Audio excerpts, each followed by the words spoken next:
welcome viewers to Sensible Secondhand Classics, the series where we find cars that you can buy for between £1,000 and £5,000 and film them in an economical and sensible manner.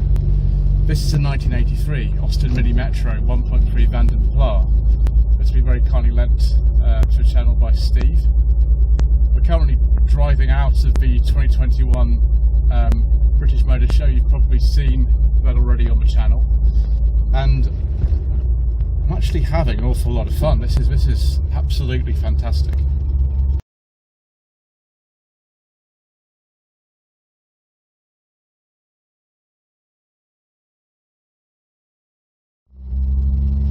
So the Mini Metro, or just Metro after 1983, was launched in 1980 and as a British car to beat the world. And certainly in comparison with all the other stuff that had been made by British Leyland in the 70s, it was quite a departure, really, quite a sort of modern looking thing, and the priority was given to its development over the Maestro and Montego, which came out in 83 and 84. The mechanical configuration of the car is actually very similar to the classic Mini, and you can probably hear that A-series engine sort of whining away. There we go, third gear. All Metros until 1990, where they became Rover Metros, had an A-series engine. There were various power outputs available with the 1 litre and 1.3s. This is a car that's had a bit of work done to the engine, shall we say, and so it should be 63 horsepower, but it's not. It's got components from an MG Metro, and it's been bored out to 1293cc and all kinds of stuff, so it develops about 80 horsepower, this particular car, and it doesn't actually feel sluggish at all. The hydrogas suspension, which again was similar to stuff that had been used on something like an Allegro, is doing a very good job of these little bumps actually in and around Farnborough. The driving position, which is straight out of a double-decker bus, of course, as Quentin Wilson said in 1991, isn't actually that bad. It's a lot better than the classic Mini that I've driven, and there's a lot more space in this car, and I'm quite comfortable on these luxurious seats. And yes, Lynn, I am driving a Mini Metro.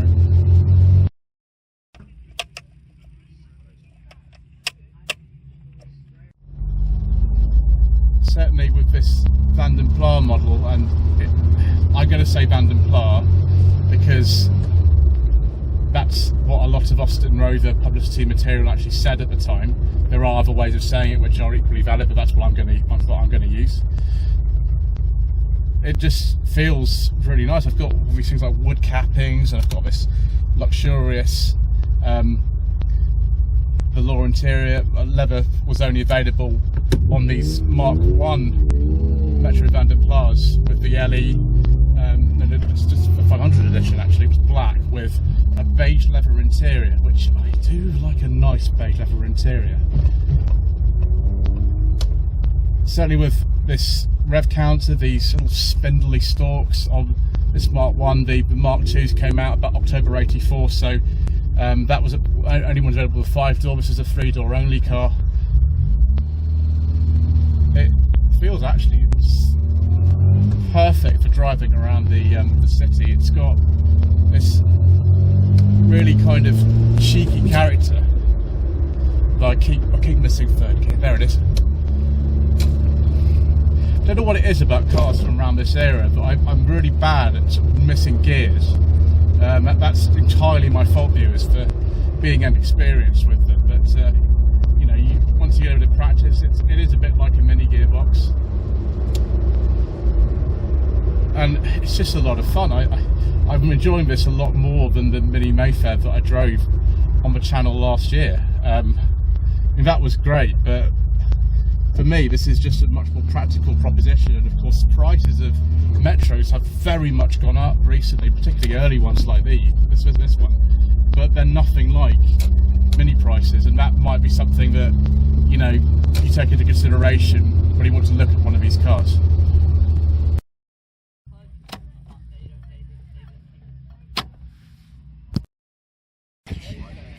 Well, here we are, viewers. We've ended up back on the stand for the Metro Owners Club, and what an amazing sight. I'm not talking about the jet aircraft in the background either. This car is exceptionally rare, Mark 1 Vanden Plas, especially with these amazing alloy wheels on it. It's funny, the later Mark 2 Vanden Plas Metros didn't come with alloy wheels, I don't think, as standard at all. This one's got a few things actually that make it feel very luxurious for a car from 1983. Look at these wooden door caps and this lovely kind of velour fabric. It's actually sort of ribbed as well, which is amazing. We've got door pockets, we've got internally adjustable mirrors. Later Vanden Plas, like the one which is just over there, have electric mirrors. We're still in the Mark 1 Metros here. We're still with the dashboard from there. I'm just going to move my knee to close that there in case I don't get my leg chopped in half. And look at this decadent luxury. We've got a rev counter in here. And I think we've actually got in there an electric digital clock.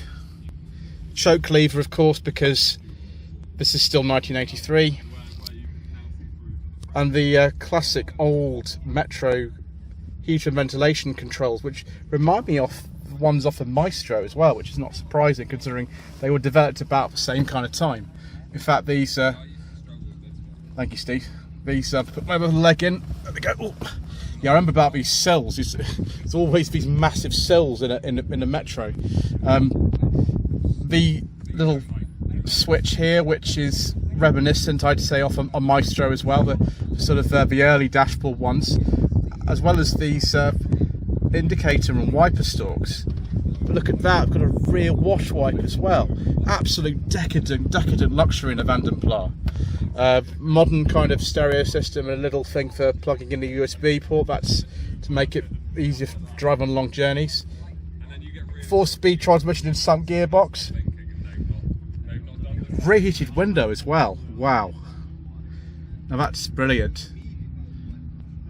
Car's not even done 100,000 miles. It's funny that something like, I don't know, an Escort Mark 5 only has a 5-digit odometer. This car has a 6-digit odometer. So clearly Austin Rover thought that their cars would last longer than Ford, even 10 years later. I remember this handbrake grip from a lot of the Austin Rover cars from the 1980s. It's actually quite comfortable in here, even though it's the sort of bus type driving position I keep talking about on these early Metros. It's actually quite comfortable. It's much more comfortable than a Mini. My gosh, it's much more comfortable in here than a Mini. Let's see if we can open up. There we go. Ooh. Maybe we won't open the glove box today, viewers. We'll just leave that there. You can see we've got Vanden Plas branding on there. It's all very brown. These seats are actually rather nice. This is an 83 car, so it's got different headrests and the windows open at the back. And we've got a brown sort of chocolate headlining as well.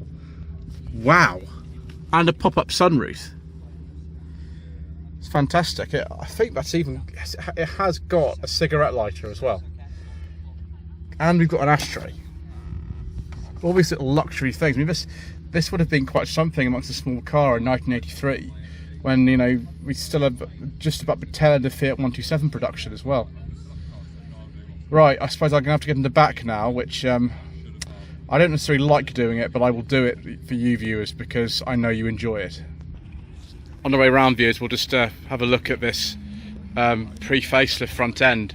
A lot of the earlier Metros did have the headlamps but sort of sunk in a little bit more, but because this is a Vanden Plas and the sort of higher end was like an HLS, HLE, things like that, they had these more kind of flush headlamps.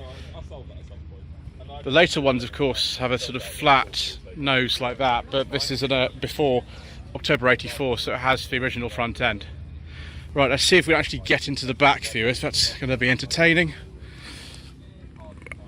Ooh, that actually tilts quite far forward, but make sure I don't trip over this seat belt.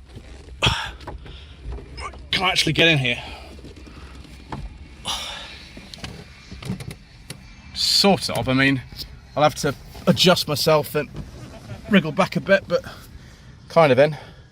suppose the front passenger would have to move forward a little bit if that was the case, which I think Steve is going to adjust the seat from. There we go. So I'm actually in. I've actually got a little bit of headroom as well. Packaging's pretty good in this car. I mean, we've got obviously Austin Rover branded bag sitting right next to me because that's just the way that it goes on this channel. And luxury of luxury, ashtrays. See that seatbelt, you've got to be a little bit careful getting in an accident, trip over it. But yeah, it's quite nice in here. For the size of the car, there's actually quite a lot of space in here, which I find quite surprising. I always remember the Metros from when I was younger being a bit cramped. Maybe there was a bit more room than I thought there was. Right, I think we should have a look probably in the boot.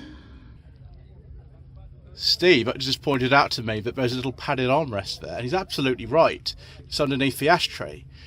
Luxury. Oh, and rear seatbelts too, of course, which were an option.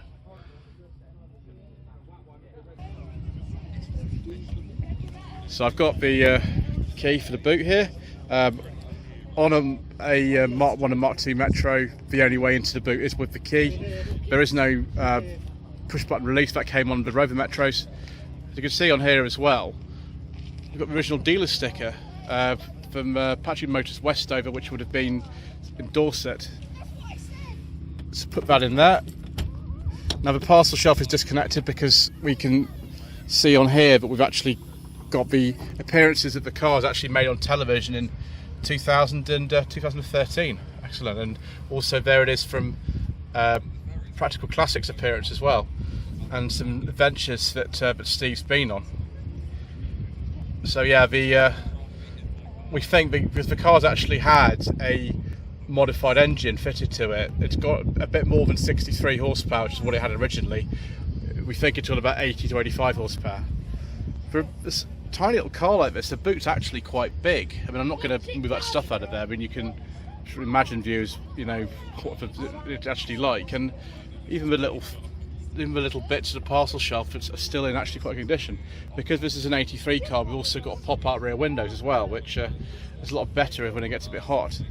And that exhaust does look like a bit more fruity than standard, which is a terrible joke because the car's called Fruity anyway. Let's make sure we don't lock the keys in the boot because it's very easy to do that. It's quite a firm press, you need to push that down. And that is the original rear window as well, with a good old triplex. There's always little things I remember from my youth, and that's one of them.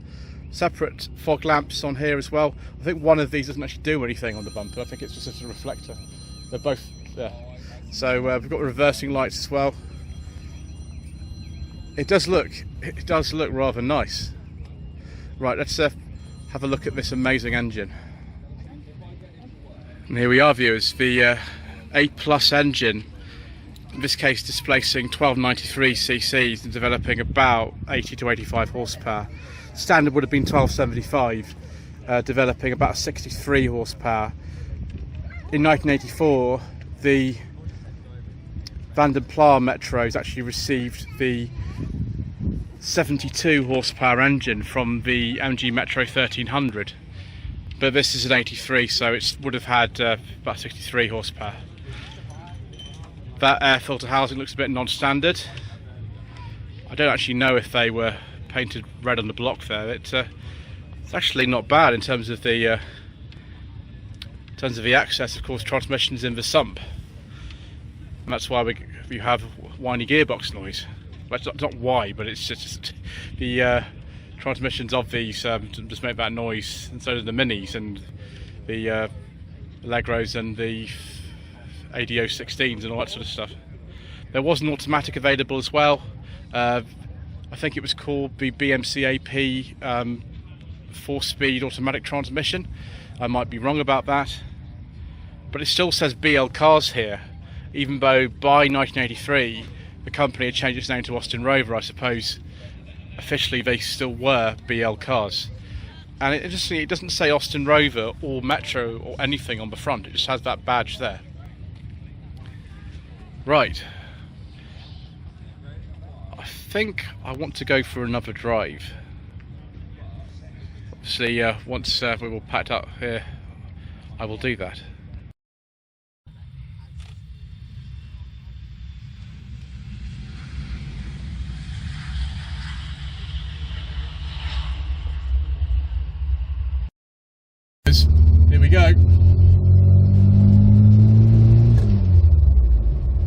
actually got the gear that time. That was good. Yeah, so the roads are quite smooth at the moment, and we're just sort of travelling down near where I park my own car, so it's not the most sort of hot, difficult test for one of these, but it's just brilliant. This amazing steering, the ride, which is actually better than I thought it was going to be, and just being in one of these is just extraordinary. What's also extraordinary is the position of the the filler cap, which is just really in the wrong place. No wonder at the time there was a recall and this car be fitted with a replacement cap, because fuel used to spill out of those, and yeah, it didn't go well for people who found themselves sort of skidding out, and obviously petrol being all over the ground. That wasn't not the best, really. But yes, what an absolutely fantastic little car. Let's look, viewers, with the sun streaming in through the sunroof, at some Austin Metro trim levels. So there was the base, the City X, the L, the HLE, the HLS, Vanden Plas, like this one. There was the MG Metro 1300, the MG Metro Turbo, the GTA, the Clubman L, the City Special, the Red Hot, the Jet Black, the Surf, the Mosaic, the Mayfair, the 1275 Sport, the just normal Sport, the LE, the GS replaced the Vanden Plas about 1988, the Studio 2, the Advantage, the Knightsbridge, the Studio, the Principles, and the ARX, which I think you would have seen on the iDriver Classic channel. Just consult my secret mission documents for information about the engines. Now, there was an 850cc version of the Metro, but that wasn't sold in this country. The basic engine we got was a low compression engine, a 1 litre, generating 41 horsepower. The normal versions, though, of the 998cc A series or A plus were between 45 and 47 horsepower. The 1.3 was a little bit different. I had a lot of power outputs. Now, from 1983, in the sort of standard type 1.3s, it generated 60 horsepower. The HLE, I think, was about 63 horsepower. This Vanden Plas was about the same, between about 62 and 64 horsepower. Now, the MG Metro 1300, that generated 72 horsepower, and from 1984, the manual Vanden Plas generated the same, about 72 horsepower. The automatics continued with about 62, 63 horsepower, something like that. And then, of course, there's the crazy Metro Turbo, the MG Metro Turbo, 93 horsepower. All the cars came with a 4-speed manual gearbox, same as used in the Mini, because it's transmission in sump, and as well as that, there was an automatic available. I think it's called a BMC AP automatic transmission. Of course, the engine shares its oil with the gearbox, which is mounted in the sump, which means you do have to change your engine oil quite frequently. Say, I think recommended intervals is about 6,000 miles.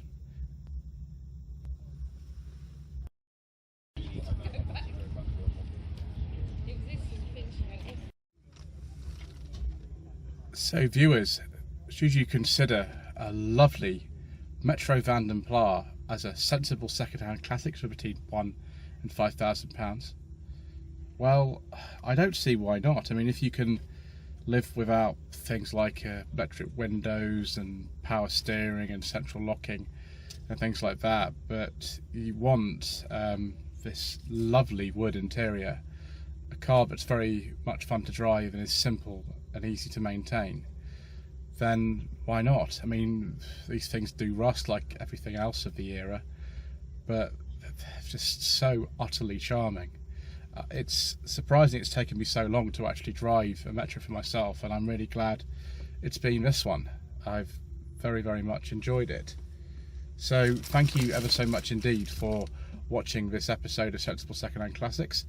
Please don't forget to subscribe to the channel for more Austin Rover stuff and other things. Don't forget to like this video and to leave a comment below. It really does actually help the channel out. Apologies for the lighting, by the way, with the sunroof. And social media links are down in the video description below. Thank you.